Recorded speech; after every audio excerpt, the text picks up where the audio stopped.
અહીંયા સુધી મેં તમને જેટલા દાખલા કરાવ્યા એ બધા એક ઉકેલવાળા દાખલા હતા. અહીંયા સુધી મેં તમને જેટલા પણ દાખલા કરાવ્યા એ બધા એક ઉકેલવાળા દાખલા હતા. હવે હું તમને અનંત ઉકેલવાળા કરાવું છું.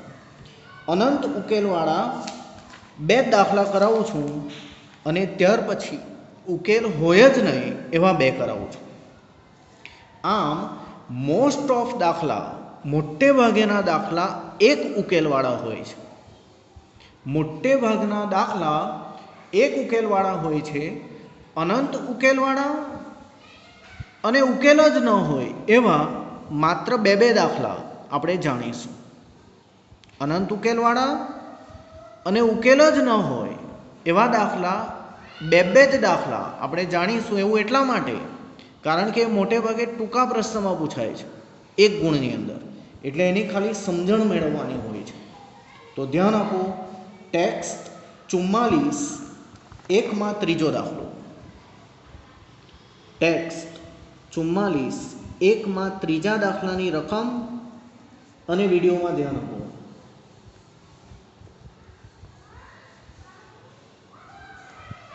ત્રણ x ઓછા y બરાબર 3. 9x ઓછા 3y બરાબર 9. આ સમીકરણનો ઉકેલ મેળવવાનો છે. તમારે બેમાંથી કોઈ પણ એક સમીકરણ હાથમાં લઈ લેવાનું અને એમાંથી x અથવા y શોધવાનો પ્રયત્ન કરવાનો. હું આ સમીકરણ હાથમાં લઈ લઉં અને y શોધવાનો પ્રયાસ કરું. 3x વત્તા 3 આ તરફ આવે ઓછા 3 બરાબર y. સાઈડ ચેન્જ કરતા y બરાબર 3x ઓછા 3. આ જે yની કિંમત આવી તેને અહીંયા મૂકતા y બરાબર 3x ઓછા 3 મૂકતા માટે 9x ઓછા 3 y એટલે 3x ઓછા 3 બરાબર 9. 9x 3 તાલી 9x 3 તાલી 9 ઓછા ઓછા વત્તા બરાબર 9 વત્તા 9x ઓછા 9x ઉડી ગયા 9 બરાબર 9. અરે આપણે તો અહીંયા x શોધવા આવેલા, આખે આખું એક્સમાં ફરી ગયેલું હતું.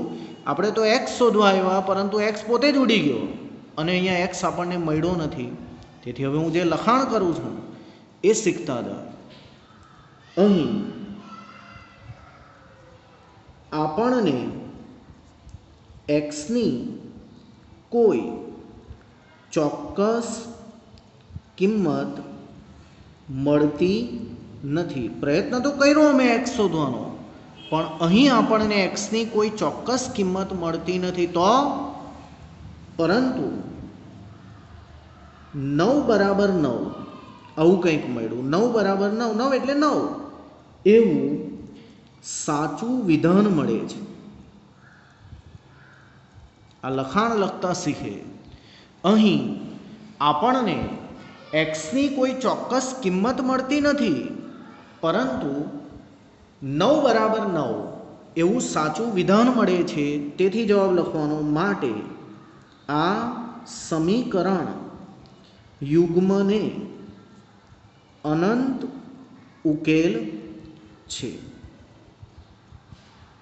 માટે આ સમીકરણ યુગ્મને અનંત ઉકેલ છે. હવે આ સમીકરણ તમારે ઉતારવાનું. હર્યું જ્યાંથી અટકેલું છે ત્યાં y બરાબર 3x ઓછા 3માં x બરાબર કોઈ પણ વાસ્તવિક સંખ્યા.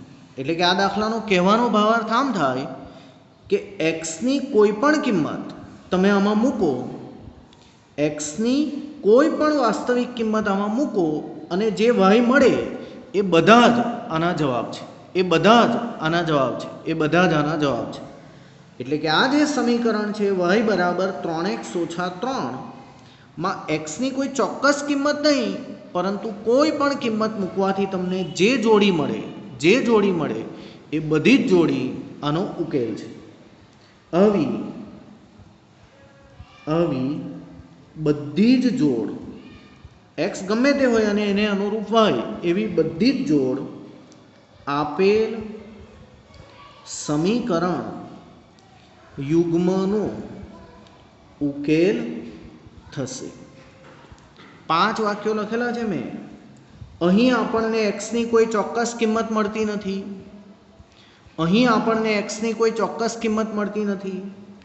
પરંતુ 9 બરાબર 9 એવું એક સાચું વિધાન મળે છે. એટલે ડાયરેક્ટ જ લખી દેવાનું માટે આ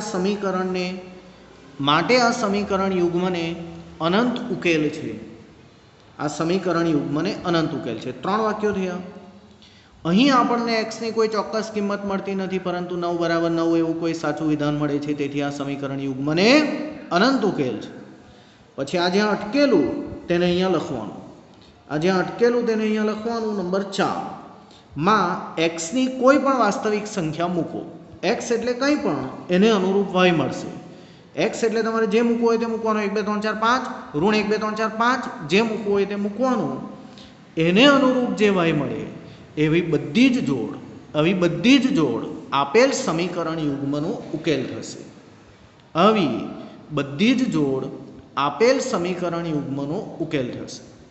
હવે આ જે રકમ છે એ વિકલ્પવાળા પ્રશ્નમાં કેવી રીતે કામ આવે તે હું તમને સમજાવું છું.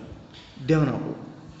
3x ઓછા y બરાબર 3, 9x ઓછા 3y બરાબર 9. પરીક્ષામાં સીધું આમ જ પૂછાશે કે આ સમીકરણ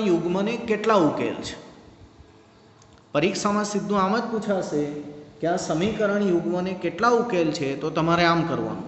3 ને આ બાજુ લાવતા 3x ઓછા y ઓછા 3 બરાબર 0.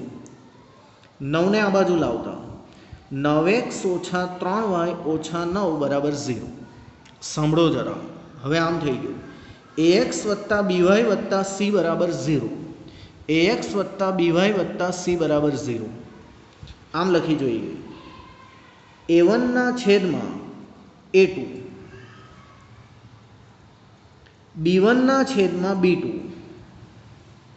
-1 ને -3, c1 ના છેદમાં c2, -3 ના છેદમાં -9, a1 ના છેદમાં a2, b1 ના છેદમાં b2, c1 ના છેદમાં c2.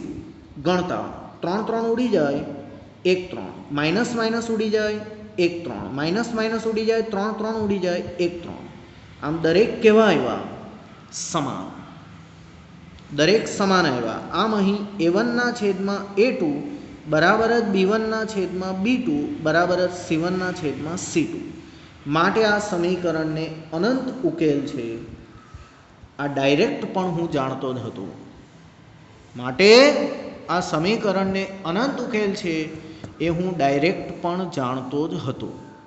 આ તમને મેં બીજો રસ્તો બતાવ્યો. આ ઉપરનો દાખલો ગણ્યો તે ક્યાં તો પછી મેં તમને આ બીજો રસ્તો બતાવ્યો. હજી એક ત્રીજો રસ્તો બતાવું છું. સાંભળો જરા. પહેલું સમીકરણ હતું 3x ઓછા y ઓછા 3 બરાબર 0 અને બીજું સમીકરણ હતું 9x ઓછા 3y ઓછા 9 બરાબર 0. જોવાનો દ્રષ્ટિકોણ હોવો જોઈએ. આ સમીકરણને 3 વડે ભાગતા ભાગ્યા 3 3 ઉડી ગયા 3x ભાગ્યા 3 આના છેદમાં 3 લખવાના 3 3 ઉડી ગયા y આના છેદમાં 3 લખવાના 3 ને 0 ને ગમે તેટલા વડે ભાગો 0. હવે જુઓ જરા આ સમીકરણ શું હતું? આ સમીકરણ શું થઈ ગયું? 3x ઓછા y ઓછા 3 એટલે 0. અરે આ તો બંને સમીકરણ સરખા જ છે. માટે આ સમીકરણને અનંત ઉકેલ છે. જો બંને સમીકરણ સરખા હોય તો એના સમીકરણના આલેખ પણ એકની ઉપર એક જ લીટી આવે, એટલે કે સંપાતી આવે. તેથી એને અનંત ઉકેલો હોય છે. તો અનંત ઉકેલવાળો દાખલો મેં તમને સમજાવ્યો, પહેલાં ગણીને બતાવ્યો. પછી શરતને અધીન શીખવ્યો અને પછી તો ડાયરેક્ટ શીખવ્યો કે અરે આ તો બેઉ સમીકરણ એના એ જ છે, આ સમીકરણને 3 વડે ભાગ્યા એટલે તો આના જેવું થઈ ગયું એક્ઝેક્ટલી, તેથી આને અનંત ઉકેલ છે. આવતા વિડીયોમાં ફરી પાછો આવો જ એક દાખલો જોઈએ. આ મોટે ભાગે ટૂંકા પ્રશ્નોમાં ઉપયોગી છે, પૂછાય જ, ધ્યાન રાખજો.